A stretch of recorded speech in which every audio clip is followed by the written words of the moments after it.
여러분, 빛으로 원자를 멈춘다니 완전 SF 영화 같은 얘기죠? 근데 이게 무려 1997년에 노벨 물리학상을 받은 실제 과학 기술입니다.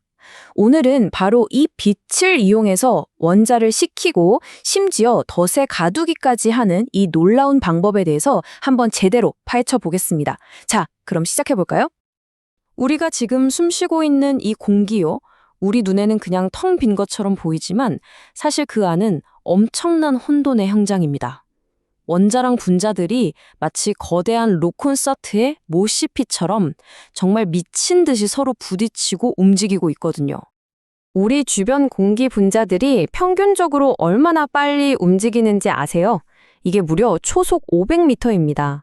KTX보다도 빠르고요. 거의 소리의 속도랑 맞먹는 거죠.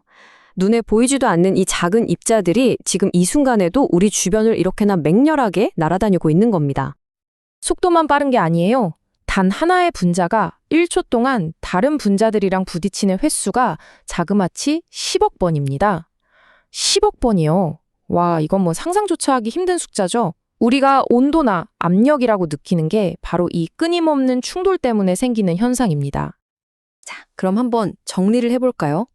우리 손톱만한 정말 작은 공간 안에 25조 개나 되는 입자들이 KTX보다 빠른 속도로 날아다니면서 초당 10억 번씩 서로 부딪히고 있다는 거예요. 우리는 이렇게나 혼란스럽고 또 무질서한 원자의 세계에 둘러싸여 있는 거죠. 아니, 이렇게 정신없는 환경에서 과학자들이 어떻게 원자 하나하나의 고유한 특성을 연구할 수 있을까요? 당연히 이 혼돈을 잠재워야겠죠. 그런데 여기에 아주 큰 딜레마가 하나 있었습니다.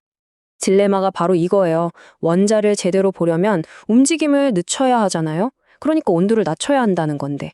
근데 기체를 그냥 차갑게 식히면 어떻게 되죠? 맞아요. 액체가 되고 결국엔 딱딱한 고체로 다 뭉쳐버려요. 이렇게 되면 개별 원자를 따로따로 연구하려던 원래 목적을 완전히 잃어버리게 되는 거죠. 이 비유가 이 상황을 정말 기가 막히게 설명해 줍니다. 뭉쳐있는 원자들은 합창단 같아서 개개인의 목소리를 들을 수가 없어요. 과학자들이 정말로 듣고 싶었던 건 바로 원자 하나하나의 독특한 목소리, 그러니까 솔로 공연이었던 셈이죠. 그래서 과학자들이 정말 기발한, 어떻게 보면 좀 말이 안 되는 것 같은 아이디어를 떠올립니다. 원자들을 서로 뭉치게 하지 않으면서 속도만 늦추는 방법. 네, 바로 빛을 사용하는 거였어요. 그리고 그 중심에는 우리에게 아주 익숙한 물리 현상, 바로 도플러 효과가 있습니다. 이거 우리 다 아는 거예요. 길에서 앰뷸런스 소리 들어보셨죠? 나한테 다가올 땐 삐뽀삐뽀 소리가 높아지고 멀어질 땐 소리가 낮아지잖아요. 바로 그겁니다. 파동을 내는 뭔가가 움직이면 우리가 듣는 파동의 주파수가 변하는 현상. 이게 바로 도플러 효과의 핵심이죠. 자, 중요한 건 뭐냐면요. 이 원리가 소리에만 적용되는 게 아니라 빛에도 똑같이 적용된다는 거예요. 원자가 우리 쪽으로 다가오면 그 원자가 보는 빛의 주파수는 실제보다 높아지고요. 반대로 멀어지면 주파수는 낮아집니다. 과학자들은 바로 이 점을 아주 영리하게 이용했습니다. 자, 여기가 바로 아하! 하는 순간입니다. 잘 들어보세요. 과학자들은요, 레이저를 원자가 딱 흡수하는 주파수보다 아주 살짝, 아주 미세하게 낮게 설정을 해요. 그럼 가만히 있는 원자는 이 빛을 흡수할 수가 없겠죠? 주파수가 안 맞으니까요. 하지만 레이저를 향해서 달려오는 원자는 어떨까요? 도플러 효과 때문에 이 원자한테는 레이저 빛의 주파수가 더 높게 보이는 거예요. 정확히 자기가 흡수할 수 있는 그 주파수로 말이죠. 결국 이 원자는 빛 알갱이, 즉 광자를 흡수하게 되고 그 반작용으로 뒤로 살짝 밀려나면서 속도가 아주 조금 느려지는 겁니다. 마치 달려오는 사람한테 계속해서 야구공을 던져서 속도를 늦추는 거랑 똑같은 원리예요. 정말 기발하죠? 자, 이 똑똑한 아이디어를 한 방향이 아니라 앞뒤, 양옆, 위아래 모든 방향에서 동시에 적용하면 어떻게 될까요?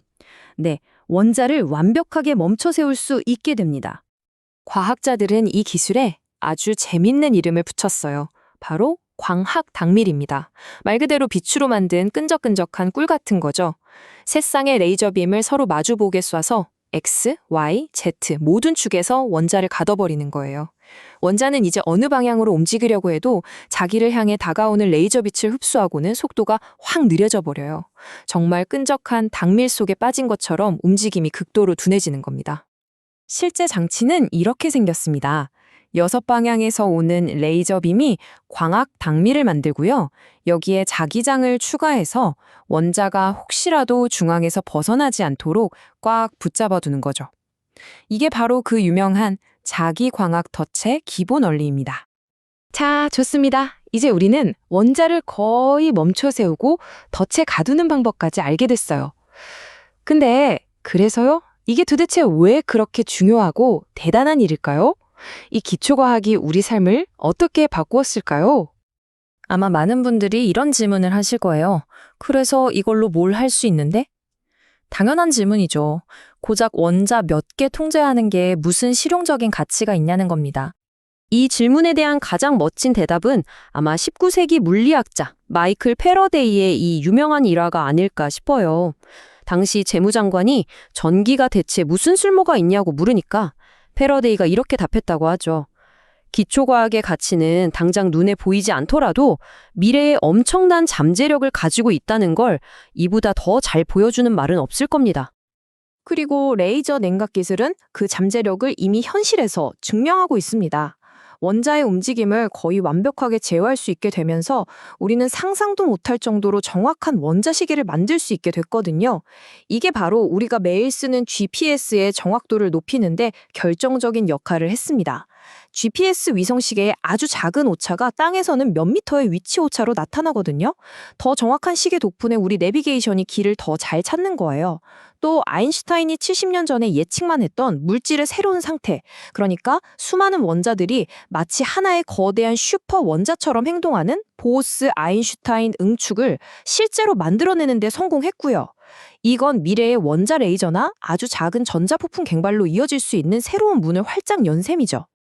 원자들의 시끄러운 합창 속에서 조용한 솔로 공연을 듣고 싶어 했던 과학자들의 꿈은 이제 현실이 됐습니다.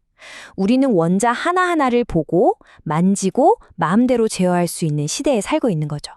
자, 그렇다면 이 놀라운 기술을 손에 쥔 인류가 도전할 다음 목표, 물리학의 새로운 꿈의 마일은 과연 무엇이 될까요?